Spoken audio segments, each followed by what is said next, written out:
بسم اللہ الرحمن الرحیم۔ گمنام ہیرو کے معزز ناظرین، السلام علیکم۔ آئیے چلتے ہیں کہانی کی طرف۔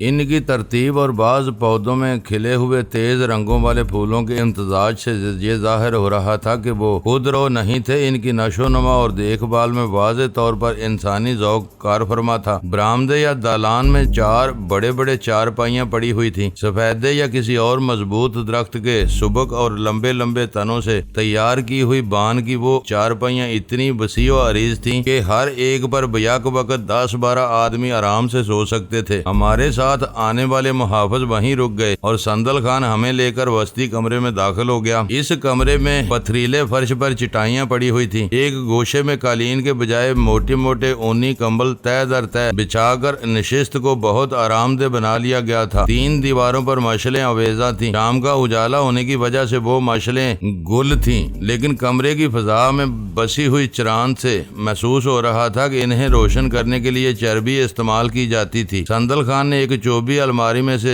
جزدان میں لپٹا ہوا قرآن شریف نکال کر ہماری طرف بڑھاتے ہوئے کہا، اب باری باری اسے تھام کر وہی سب کچھ کہو جو تم مجھ سے کہہ چکے ہو۔ ہم سب ناپاک ہیں، غسل کیے بغیر شاید ہم اس مقدس کتاب کو ہاتھ نہ لگا سکیں۔ پچھلے دنوں ہم نے حیوانوں سے بدتر زندگی گزاری ہے، میں نے فکر مند لہجے میں کہا۔ تم یہ سب جانتے ہی ہو، تم براہ راست اسے نہیں چھو سکتے، مگر یہ جزدان میں لپٹا ہوا ہے، تمہارے چھونے سے کوئی فرق نہیں پڑے گا۔ ہمیں مجبور نہ کرو، ہم بہت اچھے مسلمان نہیں ہیں لیکن قرآن کریم کی حرمت سے خوب واقف ہیں۔ میں نے پھر کہا۔ وہ کچھ دیر تک تکرار کرتا رہا۔ اس دوران میں سلطان شاہ نے پشتو میں اس سے کچھ مذاکرات کیے۔ ہم میں سے ایک کی زبان سے پشتو سن کر اسے خوشگوار حیرت ہوئی، پھر وہ اس امر پر آمادہ ہو گیا کہ ہم قرآن شریف کی طرف ہاتھ اٹھا کر حلف لیں۔ ہم تینوں باری باری اس مرحلے سے گزرے، لیکن بیرا کو سلطان شاہ نے روک دیا۔ وہ بولا، اس کے مذہب کا کچھ بھروسہ نہیں، میں اسے لا مذہب سمجھتا ہوں لیکن اس کی ذمہ داری لے سکتا ہوں، یہ بے دین ہونے کے باوجود وعدہ خلافی نہیں کرے گی۔ ٹھیک ہے، سندل خان نے بلا حیل و حجت اس کی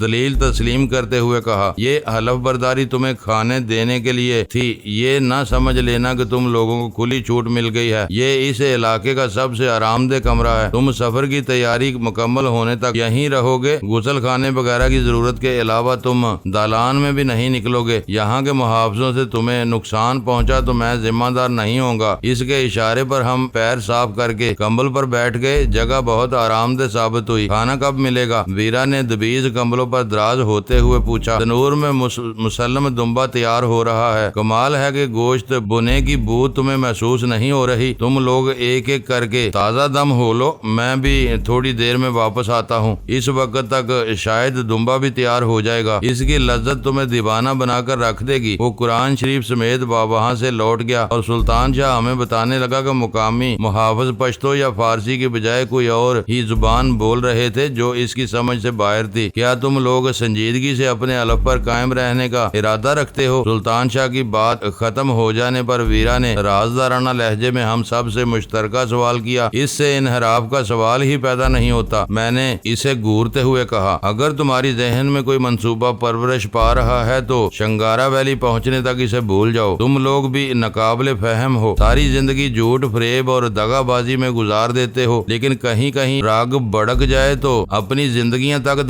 داؤ پر لگا دیتے ہو۔ کچھ سمجھ میں نہیں آتا کہ تم سچ بول رہے ہو کہ جھوٹ کے درمیان کب اور کہاں لکیر کھینچتے ہو۔ میں بتائے دیتی ہوں کہ سردار پائندہ گل تمہاری گردنوں میں غلامی کا طوق ڈال دے گا۔ عافیت اسی میں ہے کہ ہتھیار نہ ڈالے جائیں، کھاؤ پیو اور جان بناتے ہی ان پر دعویٰ بول دو۔ ہرگز نہیں، سلطان شاہ گرا کر بولا، ایسا کیا تو تم میرے ہاتھوں ماری جاؤ گی۔ غزالہ وہاں سے اٹھ کر باہر چلی گئی۔ سلطان شاہ دروازے تک اس کے ساتھ گیا اور اس وقت تک وہاں کھڑا رہا جب تک غسل خانے میں نہ چلی گئی۔ پھر وہ واپس لوٹ آیا۔ مٹکے کے پانی سے حاصل ہونے والی حیرت ناک توانائی ہمارے نیم مردہ جسموں میں نئی روح پھونکی ہوئی تھی۔ باہر پانی وافر مقدار میں موجود تھا۔ لوہے کے ڈرموں میں سے کنستر بھر کر سب تازہ دم ہو گئے۔ اپنے بستروں سے اٹھائے جانے کے بعد میں نے وہاں پہلی بار اپنے جسم پر پانی ڈالا تھا اور ہوائج ضروریہ ایریا کے لیے اپنے گرد چار دیواری موجود پائی تھی۔ ہم چاروں کو شدت سے اس بات کا احساس ہوا کہ سب کچھ میسر آ جانے کے باوجود ہم وہاں ننگے پیر تھے۔ ہمیں بستروں سے اغوا کیا گیا تھا، اس لیے ہمارے پاؤں جوتوں سے محروم تھے۔ پہاڑی علاقوں میں سورج بہت تیزی کے ساتھ غروب ہوتا ہے۔ چیخا سرائے کے اس نواحی علاقے میں بھی دیکھتے ہی دیکھتے اندھیرا پھیلتا چلا گیا، لیکن دھندل کا پھیلتے ہی ایک شخص نے ہمارے کمرے میں موجود تینوں دیوار گیر شمع روشن کر دیا اور فضا میں چربی جلنے کی ناگوار بو پھیلنے لگی۔ غنیمت یہ تھا کہ اس کمرے میں تازہ ہوا کے لیے گزر کے لیے کھڑکیاں موجود تھیں، اس لیے کمرے کی فضا بوجھل ہونے سے محفوظ رہی۔ پھر سندل خان بھی تر و تازہ ہو کر وہیں آ گیا۔ دو خدمت گاروں نے فوراً ہی دبیز کمبلوں پر چند گدیاں ڈال دیں، پھر روسی واڈکا کی ایک بڑی بوتل بھی 2 گلاسوں سمیت آ گئی۔ دوسرا گلاس کس کے لیے ہے؟ میں نے سندل خان کو خوشگوار موڈ میں دیکھ کر پوچھا۔ فرزانہ میم ہے، یہ ضرور میرا ساتھ دے گی، مجھے اکیلے پینے میں لطف نہیں آتا۔ ساتھ تو میں بھی دوں گا، تنوری دمبا کھانے کا مزہ آ جائے گا، میں نے کہا۔ سندل خان خوش ہو گیا، فوراً ہی تیسرا گلاس بھی آ گیا۔ ویرا نے سندل خان کے اشارے کا انتظار کیے بغیر ان گلاسوں میں وہ شراب انڈیلنی شروع کر دی۔ تم چاروں سے ہونے والے سمجھوتے کے نام پر سندل خان نے اپنا گلاس اٹھا کر فضا میں لہرایا۔ ہم نے اس کا ساتھ دیا۔ اس نے پہلا گھونٹ لیا تو مجھے بے اختیار جہانگیر یاد آ گیا، جسے میں نے نہار منہ شراب نوشی پر لتاڑنے کی کوشش کی تھی، جبکہ میرا معدہ نہ جانے کب سے خالی تھا۔ روسی فوجیوں سے ہتھیار اور راشن کا ذخیرہ ملے یا نہ ملے، واڈکا ضرور ملتی ہے، سندل خان نے سگریٹ سلگاتے ہوئے کہا۔ روسی واپس لوٹ گئے تب بھی یہاں واڈکا کی مانگ ختم نہیں ہوگی۔ تم خوش قسمت ہو کہ سبقت اللہ واپس چلا گیا، وہ موجود ہوتا تو تم سے کسی مصالحت کی نوبت ہی نہ آتی۔ وہ جہاد پر گیا ہوا ہے اور ہم اس کی غیر حاضری کا ثواب حاصل کر رہے ہیں، میں نے ہنس کر کہا۔ میں نوشی کی محفل جمتے ہی ماحول یک بیک دوستانہ بلکہ پر لطف ہو گیا تھا۔ یہ محسوس ہی نہیں ہو رہا تھا کہ ہم چاروں سندل خان یا سردار پائندہ گل کے قیدی ہیں۔ میری بات سنتے ہی سندل خان خوش دلی سے ہنس پڑا اور بولا، جہاد تو مولوی اور ملا کر رہے ہیں، ہم لوگ تو صرف مال بنا رہے ہیں۔ جب مولویوں کی نفری کم پڑتی ہے یا انہیں مار کھانے کا ڈر ہوتا ہے تو ہم جیسے لوگوں سے روسیوں کی مخبری کر دیتے ہیں اور ہم انہیں تہس نہس کر کے ان کی وردیاں تک لوٹ لیتے ہیں۔ روس کی بنی ہوئی کلاشنکوفوں کی پاکستان میں بہت مانگ ہے، تھوک میں ایک رائفل کے 6-7 ہزار پاکستانی روپے ہر وقت مل جاتے ہیں۔ اتنی بڑی رقم ایک افغان جرنیل یا کسی بھی بڑے سے بڑے افسر کی ایک مہینے کی تنخواہ سے زیادہ ہوتی ہے۔ مجھے معلوم ہے کہ سبقت اللہ واپس آئے گا تو گولہ بارود، ہتھیاروں اور رسد کے علاوہ 30-40 رائفلیں بھی لائے گا جو کل ہی درہ میں بیچ دی جائیں گی۔ پاکستان میں یہ ہتھیار کراچی تک جاتے ہوں گے؟ سلطان شاہ نے پوچھا۔ کراچی ان کی سب سے بڑی منڈی ہے، وہاں پہنچتے پہنچتے 7,000 کی کلاشنکوف 14,000 کی ہو جاتی ہے۔ بیچ کے لوگ اس دھندے میں اندھا دھند مال کما رہے ہیں۔ بعض اوقات تو پیشگی آرڈر کے ہتھیاروں پر قبضہ کرنے کے لیے روسیوں پر دعویٰ بولا جاتا ہے۔ وہ گلاس سے ہلکی ہلکی چسکیاں لیتے ہوئے بولا، آج کلاشنکوف پھیر رہی ہے، کل پاکستان میں راکٹ اور راکٹ لانچر بھی عام ہو جائیں گے، میں نے کہا۔ وہ کسی خیال کے زیر اثر مسکراتے ہوئے بولا، ابھی ان کی مانگ کم ہے، رفتہ رفتہ وہ بھی بڑھ جائے گی۔ سرحد سے ادھر راکٹوں کی مارکیٹ بڑھ رہی ہے۔ شاید تم نے ملا راکٹی کا نام سنا ہوگا، اس کے بارے میں مشہور ہے کہ وہ مکھی مارنے کے لیے بھی راکٹ فائر کرتا ہے۔ وہ دن رات اپنے کندھے پر راکٹ لانچر اٹھائے پھرتا ہے، سوتے وقت بھی اس کا لانچر سرہانے رکھا رہتا ہے۔ نئے لڑکوں میں ملا راکٹی دن بدن مقبول ہو رہا ہے۔ ملا راکٹی کا نام میرے لیے اجنبی ہے، میں ملا سرکار کو ضرور جانتا ہوں، میں نے کہا۔ اسے میں نہیں جانتا، سندل خان نے سادگی سے اعتراف کرتے ہوئے کہا، ہمارا اس جنگ سے کوئی قریبی واسطہ نہیں ہے۔ شنگارا ویلی پر ہماری اپنی حکومت ہے، روسی وہاں مر کر بھی نہیں پہنچ سکتے۔ ہم تو صرف لوٹ مار کے لیے ان کو گوریلا کاروائیوں کا نشانہ بناتے ہیں اور فوراً ہی اپنے ٹھکانوں کی طرف لوٹ آتے ہیں۔ اس جنگ میں کتنے ملا اور مولوی لڑ رہے ہیں، اس سے ہمیں کوئی سروکار نہیں ہے۔ اور ہیروین کی تجارت پر اس بدامنی سے کیا اثر پڑ رہا ہے؟ ویرا نے پوچھا۔ سچ پوچھو تو یہی ہماری دکھتی راگ ہے، وہ ایک گہرا سانس لے کر بولا۔ ہمارے علاقے میں صدیوں سے پوشت کاشت ہوتی چلی آئی ہے، اس جنگ نے افہیم کے خاندانی زمینداروں کی اجارہ داری کو تباہ کر ڈالا ہے۔ پوری سرحدی پٹی میں جگہ جگہ افہیم کی نئی نئی زمینداریاں ابھرتی جا رہی ہیں۔ لڑنے والوں نے بھی پیسہ کمانے کے لیے زرخیز زمینوں پر زبردستی قبضہ کر کے پوست کی کاشت کر ڈالی ہے۔ یہ اناڑی لوگ ساکھ کی پرواہ کیے بغیر اندھا دھند مقابلے کو فروغ دے رہے ہیں، اس سے ہماری آمدنی بری طرح متاثر ہوئی ہے، لیکن لیکن تم لوگ پھر بھی پہلے سے زیادہ مضبوط اور خوشحال ہوتے جا رہے ہو، ویرا بولی۔ اس نے اپنا گلاس خالی کر کے ویرا کے آگے رکھ دیا۔ ویرا اس میں باڑکا انڈیلنے لگی تو وہ بولا، پہلے ہم افہیم کی فصل نقد بیچ کر اپنا پیٹ پالتے تھے، اب افہیم میں کچھ نہیں رہا، اسی لیے ہم اس سے ہیروئن بنانے پر مجبور ہیں۔ ہیروئن کی بہت مانگ ہے اور اسی وجہ سے ہم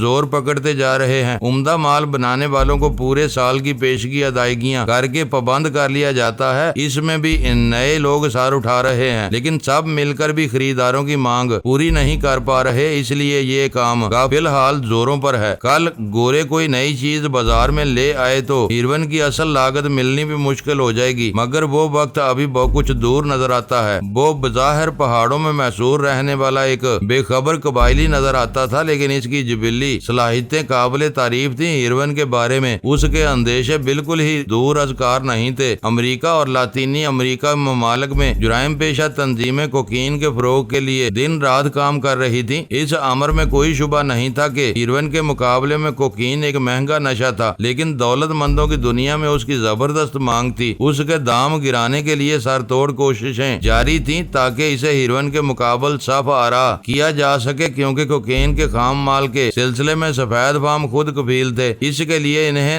زرد اور رنگدار قوموں پر انحصار کرنے کی ضرورت نہیں تھی۔ میرے لیے اس کی باتیں بہت خیال انگیز تھیں۔ ہیروئن کی پیداوار اور وبائی فروغ کے بارے میں، پاکستان اور سرحد پار کے قبائلی علاقوں کے کردار کے بارے میں بہت کچھ سنتا رہا تھا۔ شی میں شمولیت کے دوران میں اور اس کے بعد میں بہتیرے تجربات سے گزرا تھا، جنہوں نے ثابت کر دیا تھا کہ ہمارے ملک کے شہروں اور قصبوں میں شمال مغربی سرحدوں سے ہیروئن کی جلگار ہو رہی تھی، مگر وہ پہلا موقع تھا کہ میں خود اس خطۂ زمین پر موجود تھا اور وہاں کے ایک باسی سے اس کی آپ بیتی سن رہا تھا۔ افغانستان میں ہونے والی لڑائی کو خواہ مخواہ نام دیا جاتا، اس کے سیاسی اور معاشی پہلوؤں پر کسی بھی انداز میں رائے زنی کی جاتی، لیکن یہ ایک مسلمہ حقیقت تھی کہ اس جنگ نے پاکستان پر خطرناک اخلاقی اور معاشرتی اثرات مرتب کیے تھے۔ ممنوعہ ہتھیاروں کو کھلے بازار کی جنس بنا کر جرائم، تشدد، ہیجان پسندی، دہشت گردی اور لوٹ مار کو اتنی تیزی سے فروغ دیا تھا جو 35 برس سے زائد مدت گزر جانے کے باوجود چشم فلک نے نہیں دیکھی تھی۔ ہتھیاروں کے ساتھ منشیات، بلکہ خاص طور پر ہیروئن نے حیران کن مقبولیت حاصل کی تھی۔ ان دنوں بربادیوں نے نوجوان اور ابھرتی ہوئی نسل کو تاک کر اپنا نشانہ بنایا تھا۔ آبادی کے بڑھتے ہوئے دباؤ اور محدود وسائل کے اجتماعی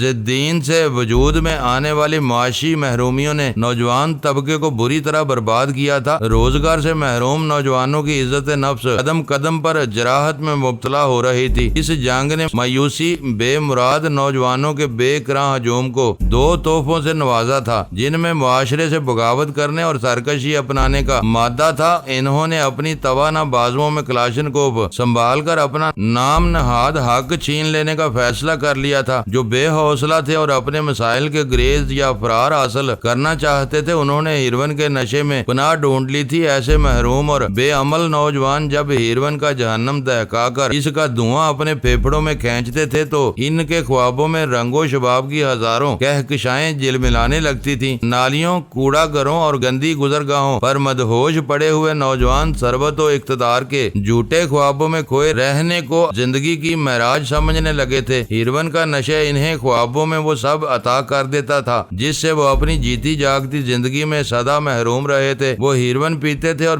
پھر پیتے ہی چلے جاتے تھے، حتیٰ کہ ان کے لاغر جسموں، استخوانی چہروں، بے نور آنکھوں، گندے ناخنوں اور خشک ہونٹوں پر موت کے سرد سائے برسوں خاموشی سے سایہ فگن ہو جاتے تھے۔ جب کہیں کوئی جنگ لڑی جاتی ہے تو وہ سب سے پہلے اپنے قرب و جوار میں اخلاق کا خاتمہ کرتی ہے۔ کلاشنکوف چلانے والے سورما ہوں یا ہیروئن پینے والے بزدل، دونوں طبقات ہی اخلاقی بربادی کے نتیجے میں وجود میں آئے تھے، اور اس اخلاق کو افغان جنگ نے نگل لیا تھا جو ان دنوں ہماری سرحدوں پر لڑی جا رہی تھی، لیکن اس نے اپنے اثرات سرحد سے سینکڑوں میل دور تک پہنچا دیے تھے۔ شنگارا ویلی کا سندل خان روسی واڈکا پیتے ہوئے صاف اور سادہ الفاظ میں انہی پیچیدہ حقیقتوں کی نشاندہی کر رہا تھا جو روح اور جسم کی طرح ایک دوسرے میں پوری طرح پیوست تھیں، لیکن بادی النظر میں ایک دوسرے سے غیر متعلق نظر آتی تھیں۔ شام رات میں ڈل گئی، مشلوں کی روشنی تیز ہو گئی، ہوا کے جھونکوں کے ساتھ بھڑکتے ہوئے شعلوں کی وجہ سے ہمارے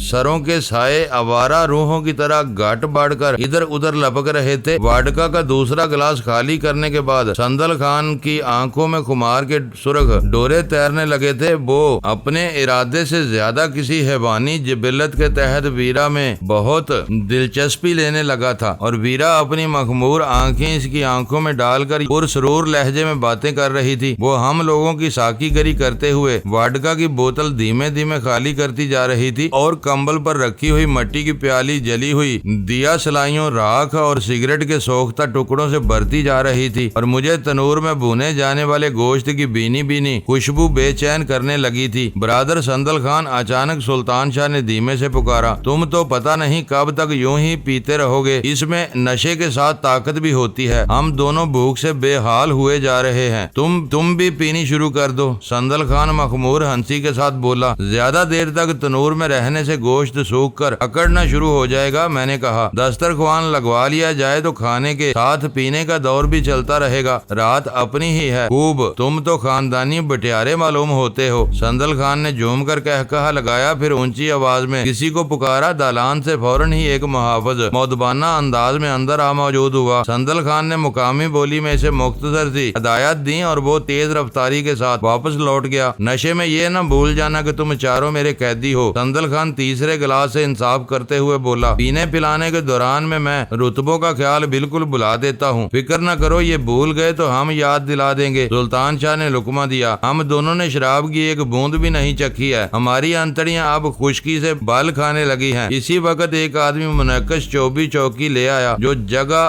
بنا کر ہمارے درمیان رکھ دی گئی۔ ململ کے چنے ہوئے کلف دار دوپٹوں سے ملتے جلتے رنگین کپڑے ہم پانچوں کے حوالے کیے گئے، اور ہم اس گول چوکی کے گرد بیٹھ گئے۔ چند لمحوں بعد دو آدمی تانبے کے کلی دار تھال میں سالم دمبا لے آئے، جس میں سے نکلنے والی گرم گرم بھاپ نے پورے کمرے کو اشتہا انگیز خوشبو سے بھر دیا۔ اس تھال میں دمبے کے گرد پیاز کے لچھے، ٹماٹر، لیموں اور پودینے کے پتے پھیلے ہوئے تھے۔ اس میں 5 تیز دار چھریاں اور اتنی ہی نوکدار سلاخیں بھی تھیں جن کے دستے اخروٹ کی نقش دار لکڑی کے تھے۔ بسم اللہ۔ سندل خان نے ہماری طرف دیکھ کر داہنے ہاتھ میں چھری اور بائیں ہاتھ میں سلاخ اٹھا لی۔ اس نے سلاخ کی نوک دمبے کے سینے میں پیوست کر کے چھری سے سلائیاں کاٹنے کا آغاز کر دیا۔ سلطان شاہ نے اسی عمل کی ابتدا پیٹ کے پردوں سے کی، پھر انہی دونوں نے سلائیوں کے داغے نکال کر دمبے کو درمیان سے چیر دیا۔ پیٹ میں بھرے ہوئے چاولوں کی مہک نے ہم سب کو کھانے پر ٹوٹ پڑنے پر مجبور کر دیا۔ ویرا کے لیے وہ ایک انوکھا اور روایتی تجربہ تھا کہ سب لوگ ایک ہی تھال میں ہاتھوں سے کھا رہے تھے۔ سندل خان نے سیر چشمی کا مظاہرہ کرتے ہوئے دمبے کی چاروں ٹانگیں ہم لوگوں کے حوالے کر دی اور ہمارے اصرار کے باوجود خود بنی ہوئی چکتی لے کر بیٹھ گیا جس میں خالص روغنی ریشوں کے علاوہ کچھ نہیں تھا۔ اس نے چکتی الگ کرنے کے بعد کلف دار دوپٹے سے ہاتھ صاف کیے تو ہمیں ان رنگین کپڑوں کا صحیح مصرف بھی معلوم ہو گیا جو بظاہر صرف آرائشی معلوم ہو رہے تھے۔ گوشت اس قدر لذیذ اور نرم تھا کہ طویل فاقہ کشی کے بعد وہ ذائقہ میسر آنے پر ہم سب ہی بے تحاشا تعریفوں پر مجبور ہو گئے۔ سندل خان نے چکتی کا ایک بڑا حصہ، بڑا سا ٹکڑا منہ میں رکھ کر لمبے لمبے چاولوں کا ایک لقمہ اپنے منہ میں ڈالا، پھر سر ہلاتے ہوئے بمشکل تمام بولا، اس پر تمہاری مہر تھی، ورنہ یہ خاص کھانا ہم لوگوں نے اپنے لیے تیار کرایا تھا۔ مجھے تندوری گوشت بہت مرغوب ہے۔ لقمہ چبانے کے بعد اس نے گلاس منہ سے لگا لیا۔ میں نے روئے زمین پر اس سے زیادہ لذیذ چیز آج تک نہیں کھائی۔ ویرا پر گوشت ران کے ایک حصے کو دانتوں سے ادھیڑنے کے بعد بولی، ہر چیز کا تناسب بے مثال ہے۔ واڈکا کے بعد اس سے زیادہ شاندار کھانا تو شاید کسی زار کو بھی نصیب نہ ہوا ہوگا۔ ابتدا میں میرا خیال تھا کہ وہ سالم دمبا ہم پانچوں کے لیے ضرورت سے بہت زیادہ تھا، لیکن دیکھتے ہی دیکھتے اس تھال میں ہڈیوں کا ڈھیر پڑا رہ گیا۔ گوشت کا ہر ریشہ پوری سلاد سمیت ہمارے جسموں میں اتر چکا تھا۔ پیٹ بھر گیا تھا لیکن نیت نہیں بھری تھی۔ ویرا نے اس پہاڑی کھانے کی صحیح ترین تعریف کی تھی۔ اس نے چھری اور سلاخ تھال میں ڈال کر اپنا گلاس خالی کر دیا۔ صرف ایک ہی دمبا تیار کیا گیا تھا۔ ویرا نے سندل خان کی طرف دیکھتے ہوئے مخمور اور پر امید آواز میں سوال کیا۔ اس کی نظروں سے ندیدہ پن صاف ظاہر ہو رہا تھا۔ آج کے لیے یہی کافی تھا، وہ کہا مار کر بولا۔ اگلی رات یہیں بسر کرنی پڑی تو کل 2 بیڑیں پکواؤں گا۔ تنوری بیڑ کھانے کے بعد تم آج والے دمبے کو بھی بھول جاؤ گی۔ ان پہاڑوں کی کڑی زندگی ہم گوشت کھا کر گزارتے ہیں، اس ہنر میں ہم لوگ دور دور تک شہرت رکھتے ہیں۔ ہیں۔ غزالہ اور سلطان شاہ نے سرسبز سرسوں سے ڈھکی ہوئی مٹی کی سراہی سے پانی پیا۔ ویرا کے لیے وہ سراہی بھی حیران کن ثابت ہوئی۔ ململ کے رنگین دوپٹوں سے ہاتھ اور منہ صاف کر کے جب انہیں تپائی پر رکھ دیا گیا تو دو خدمتگار آئے اور چوکی کو اسی طرح اٹھا کر لے گئے۔ واڈکا نے میری کھوپڑی پر زیادہ اثر نہیں ڈالا تھا، لیکن اس مرغن غذا سے شکم سیر ہونے کے بعد میرے اعصاب پر گہرا خمار طاری ہونے لگا۔ ویرا ایک گدی کو تکیہ بنا کر دبیز کمپلوں پر دراز ہو گئی، لیکن سندل خان پر خوری کا عادی معلوم ہوتا تھا۔ اتنا کھا لینے کے بعد بھی وہ پینے پر تلا ہوا تھا۔ سندل خان کے اصرار پر مجھے اس کا ساتھ دینا پڑا۔ ویرا نے فوراً ہی کان پکڑ لیے تھے۔ چوتھا گلاس خالی ہونے تک سندل خان بھی لہرانے لگا اور اسی وقت سیاہ کعبے کی پیالیاں آ گئیں۔ سندل خان پر بھی اچانک ہی گہرا نشہ سوار ہوا تھا۔ اس کی زبان لڑکھڑانے لگی تھی۔ اس نے ہمیں آگاہ کیا کہ سیاہ قہوہ مرغن دمبے کو ہضم کرنے کے لیے بہت ضروری تھا۔ سگریٹوں کا دھواں اڑاتے ہوئے ہم نے خاموشی کے ساتھ قہوے کی پیالیاں خالی کی، پھر ہر شخص کسل مند نظر آنے لگا۔ غزالہ ایک گدی لے کر کچھ فاصلے پر دراز ہو گئی۔ سندل خان نے اٹھنا چاہا لیکن اپنی جگہ پر لڑکھڑا کر رہ گیا۔ لمحہ بھر کے لیے میرے دماغ میں فطور پیدا ہوا کہ اسے زیر کرنے کے لیے وہ بہترین موقع تھا، لیکن فوراً ہی مجھے اپنا حلف یاد آ گیا۔ پھر یہ بھی یاد آیا کہ باہر بیٹھے ہوئے رائفل بردار محافظ نشے میں نہیں تھے، وہ سندل خان کی حفاظت کے لیے ہماری ٹانگیں چھلنی کر سکتے تھے۔ تیسرا خیال یہ آیا کہ ہم نے دوستانہ ماحول میں بادہ نوشی کرنے کے بعد ایک ہی دسترخوان پر اس کا نمک کھایا تھا۔ اس وقت ہماری کوئی بھی شرارت نمک حرامی سے کم نہ ہوتی۔ باہر والے شاید اندر کی صورتحال سے غافل نہیں تھے۔ سندل خان کے لڑکھڑاتے ہی ادھر سے ایک نیم وحشی شخص اندر داخل ہوا، پھر وہ سندل خان کی بغلوں میں ہاتھ دے کر اسے آہستہ آہستہ اپنے ساتھ باہر لے گیا۔ اس وقت سندل خان کی آنکھیں خمار سے بند ہوئی جا رہی تھی۔ وہ ہمارے شب بصری کے بارے میں شاید پہلے ہی ہدایت دے چکا تھا، کیونکہ چند منٹ بعد ایک شخص نے 4 وزنی کمبل ہمیں لا دیے جو فضا میں بڑھتی ہوئی خنکی کے پیش نظر بہت ضروری تھے۔ واپسی پر وہ شخص واڈکا کی بوتل لے گیا۔ گلاسوں کے ساتھ سرسوں دار سراہی وہیں پڑی رہ گئی۔ جاتے جاتے اس نے 2 دیوار گیر مشلیں بھی بجھا دی تھی، لیکن تیسری مشل کی روشنی اس کمرے کو آرام دہ حد تک منور رکھنے کے لیے کافی تھی۔ آج سندل خان نے ہماری مدارت کر کے پچھلے کئی دنوں کی مایوسی کو بالکل دھو ڈالا ہے۔ میں خود میں نیا حوصلہ اور تازگی محسوس کر رہی ہوں۔ ویرا نے اپنے پیروں پر کمبل ڈالنے کے بعد کہا، تازگی نہیں، یہ روسی شراب کا نشہ ہے۔ سلطان شاہ نے چبھتی ہوئی آواز میں کہا، سندل خان کھلا پلا کر مارنے کا قائل معلوم ہوتا ہے۔ اس نے تم دونوں کو حلق تک شراب پلا دی ہے۔ شرابیوں کی بھی ایک برادری ہوتی ہے۔ غزالہ نے اس کا ساتھ دیتے ہوئے کہا، تم نے دیکھا کہ یہ تینوں کس قدر گھل مل کر باتیں کر رہے تھے؟ معلوم ہی نہیں ہو رہا تھا کہ ان میں سے شکار کون ہے اور شکاری کون۔ تم دونوں جلتے رہو، آج کی دعوت کے خاص مہمان ہم دونوں ہی تھے۔ ویرا بولی، اگر یہاں شراب نوشی میں اس کا ساتھ دینے والا موجود نہ ہوتے تو وہ اپنے محافظوں اور خدمتگاروں میں جا بیٹھتا اور ہمارے مقدر میں وہ پتلا شوربہ آتا جو آج دوسروں نے ہمیں کوس کوس کر پیا ہوگا۔ تمہاری سوچ پینے سے شروع ہو کر کھانے پر ختم ہو جاتی ہے۔ سلطان شاہ جل کر بولا، تمہیں شنگارا ویلی پہنچ کر پتا چلے گا کہ تم روس کے بادشاہوں کی کون سی نسل سے تعلق رکھتی ہو۔ وہ دونوں الجھتے رہے، لیکن میرے ذہن میں نیند کے پرسرور خمار کا غلبہ ہو چلا تھا۔ نیچے بچھے ہوئے گداز کمبلوں کے بعد جسم پر بھی لحاف اوڑے لینے کے بعد یہ خمار بتدریج گہرا ہوتا چلا گیا اور میں تھوڑی ہی دیر میں نیند کی پرسکون وادیوں میں اترتا چلا گیا۔ اگلی صبح ہمیں جھنجھوڑ کر گہری نیند سے بیدار کیا گیا۔ میں نے ہڑبڑا کر آنکھیں کھولی تو باہر پھیلی ہوئی ناکافی روشنی سے اندازہ ہوا کہ سورج طلوع ہوئے زیادہ دیر نہیں ہوئی۔ رات کو ہونے والی عزت افزائی کے بعد صبح سویرے کی اس ناقدری سے طبیعت کو بہت کوفت ہوئی، لیکن آنے والوں میں سے ایک نے اس افراتفری کا سبب بیان کر کے ہمیں قدرے مطمئن کر دیا۔ اس نے بتایا کہ ہمیں شنگارا ویلی لے جانے کے لیے غیر متوقع طور پر گاڑیاں آ پہنچی تھیں اور ہمیں جلد از جلد سفر کے لیے تیار ہو جانا تھا۔ اس کیمپ سے آدھے گھنٹے بعد روانگی عمل میں آنے کی صورت میں اسے پورا یقین تھا کہ اندھیرا پھیلنے سے پہلے وہ گاڑیاں منزل پر پہنچ جائیں گی۔ وہ اکھڑ لہجے میں ٹوٹی پھوٹی اردو میں بول رہا تھا۔ ہمیں جگانے کے بعد وہ چلا گیا اور ہم تیزی کے ساتھ ہاتھ منہ دھونے میں مصروف ہو گئے۔ چند منٹ بعد ہمارا ناشتہ آ گیا، جس میں پھولے ہوئے گرم گرم نان، شہد کی ایک پیالی، دہی اور ٹماٹروں کا رائتا اور چائے کے 4 بڑے پیالے شامل تھے۔ وہ ناشتہ لذیذ اور معیاری نہ ہونے کے باوجود شکم پوری کے لیے کافی تھا۔ ہم ان لوگوں کے بے سر و سامان قیدی تھے، اس لیے ہماری تیاری کا ہونا اور نہ ہونا برابر تھا۔ میں سگریٹ نوشی کرتے ہوئے اگلے امکانات پر مغز زنی میں مصروف تھا کہ سندل خان آ پہنچا۔ تم لوگوں روانگی کے لیے تیار ہو؟ اس نے آتے ہی بلند آواز میں سوال کیا۔ تم چاہتے تو ہم رات کو بھی کوچ کر سکتے تھے، تیاری سے ہمیں کیا لینا ہے؟ میں نے جواب دیا۔ چلو۔ اس نے چند ثانیوں تک مجھے گھورنے کے بعد کہا۔ دالان سے کئی مسلح قبائلی بھی اس کے ساتھ ہو لیے۔ ہم ان سب کے پیچھے رہے تھے۔ ٹھوس اور پتھروں پر مشتمل اس حویلی نما عمارت کے باہر 2 جیپیں کھڑی ہوئی تھیں جن کی پوری باڈی لوہے کی بنی ہوئی تھی۔ ترپال کا نام و نشان تک نہیں تھا۔ سورج آسمان کے مشرق گوشوں سے کافی اوپر آ چکا تھا۔ سندل خان نے ایک بار اپنے آدمیوں کا ناقدانہ جائزہ لیا۔ ان کی تعداد 10 کے لگ بھگ تھی اور وہ سب ہی پوری طرح مسلح تھے۔ ان میں چند کے شانوں سے لمبی نال والی دور مار رائفلیں جھول رہی تھیں۔ باقی افراد سب مشین گنوں سے لیس تھے۔ فاضل گولیوں کی چرمی پیٹیاں ان میں سے ہر ایک کے سینے پر سجی ہوئی تھیں۔ اگلی جیپ میرا آدمی چلائے گا،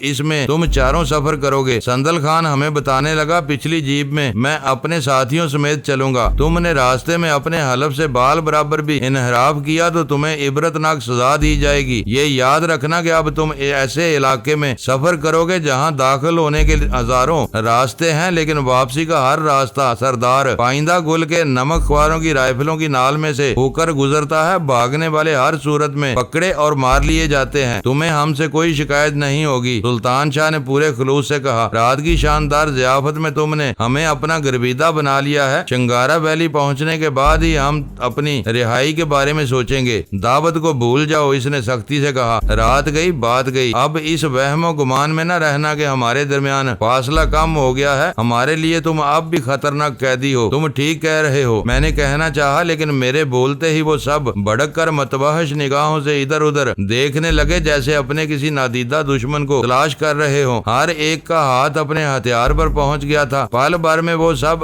گولیاں برسانے کے لیے تیار ہو چکے تھے۔ سندل خان نے تیز اور پرجوش لہجے میں اپنے ساتھیوں سے کوئی سوال کیا۔ وہ سب بیک وقت بولنے لگے۔ گھنٹیوں والے سندل خان غسیلی آواز میں گرایا۔ اس کا چہرہ سرخ ہو گیا تھا۔ اس کے بولنے پر میں نے اندازہ لگایا کہ وہاں دور دور تک کوئی نہیں تھا، بس اتنی سی تبدیلی رونما ہوئی تھی کہ فضا میں کسی گھنٹی کی ڈوبتی ابھرتی آواز سنائی دینے لگی تھی جو پہلے مفقود تھی۔ سندل خان نے اچانک ہی فضا میں گولی داغ دی۔ اس کے ساتھ وہاں قیامت کا شور برپا ہو گیا۔ اس کے آدمیوں نے چاروں طرف اندھا دھند گولیاں چلانی شروع کر دی تھی۔ ایسا معلوم ہو رہا تھا جیسے ان پر دیوانگی کا دورہ پڑ گیا ہو اور وہ ہوا سے لڑنے کی کوشش کر رہے ہوں۔ اچانک کافی دور واقع ہے کہ چٹان کی اوٹ سے کوئی بھیڑ زمین کو سونگتی ہوئی باہر نکل آئی۔ میں نے فوراً ہی اندازہ لگا لیا کہ وہ آواز اسی بھیڑ کے گلے میں بندھی ہوئی گھنٹی سے نکل کر پھیل رہی تھی۔ میرے لیے حیران کن بات یہ تھی کہ ان بنجر چٹانوں میں وہ بھیڑ کہاں سے آ موجود ہوئی۔ اگر وہ جنگلی تھی تو اس کے گلے میں گھنٹی کس نے باندھی؟ وہ پالتو تھی تو ان ہی لوگوں کی ہو سکتی تھی، کیونکہ اس ویرانے میں دور دور تک کسی آبادی کے آثار نہیں تھے۔ پھر وہ اپنی ہی پالتو بھیڑ کی گھنٹی کی آواز پر بھڑک کر دیوانگی میں کیوں مبتلا ہو گئے تھے؟ وہ عقابوں کی طرح چاروں طرف دیکھ رہے تھے، اس لیے گھنٹی والی وہ بھیڑ ایک لمحے کے لیے بھی ان کی نظروں سے اوجھل نہ رہ سکی۔ پھر بیک وقت کئی رائفلوں نے اس بھیڑ کے چیتھڑے اڑا دیے۔ بھیڑ کے پہلی گولی کھا کر فضا میں اچھلتے ہی گھنٹی کئی تیز اور بے ربط آوازیں پیدا ہوئیں جو یک لگتی معدوم ہو گئیں۔ بھیڑ کو مارتے ہی کئی مسلح افراد نے اس طرف دوڑ لگا دی۔ وہ بھیڑ کے پاس رکے بغیر اپنی رائفلیں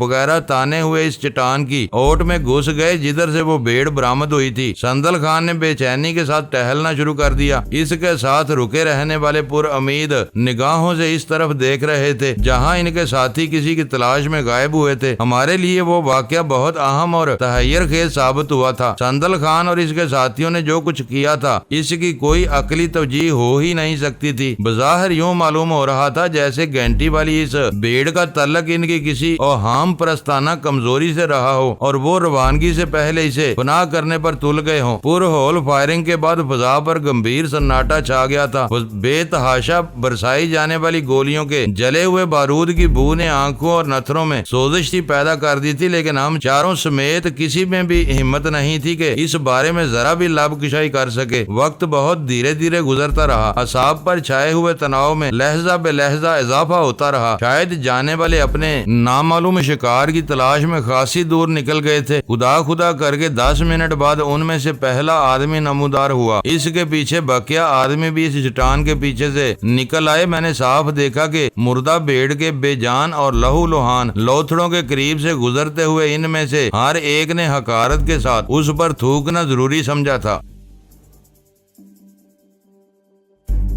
معزز ناظرین، لائک کریں، شیئر کریں اور کمنٹس باکس میں پاک آرمی زندہ باد، پاکستان پائندہ باد کا نعرہ ضرور درج کر کے اپنے ملک پر فخر کریں اور پاکستان کی بنیادیں مضبوط کرنے میں اپنا کردار ادا کریں۔ ویڈیو دیکھنے کا شکریہ۔